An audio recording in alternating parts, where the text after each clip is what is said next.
In this video we will talk about a local server or web hosting on the internet. There's software called ServerPress that allows you to create a website on your own computer. The benefits are it is free, you don't have to pay any money for it. You can work locally, so even if you're on an airplane, you can work on your website because it's stored on your local computer. That means that nobody else can see your website, so only you can see your website on your computer. And later you can decide to export your complete website to a public WordPress website. The benefits of this are you don't spend any money and you can learn how to work with WordPress, see if you like it or not, and then decide if you want to continue. And then the other one is web hosting on the internet. I use Hostgator. You can also use Bluehost or SiteGround or something else. I like Hostgator.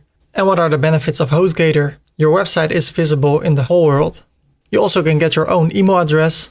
And if you get web hosting at a hosting company, you have to pay some money for it. So based on this information, you can decide if you want to start locally on your computer with ServerPress or to get web hosting with Hostgator. You don't have to do both. You can make a choice.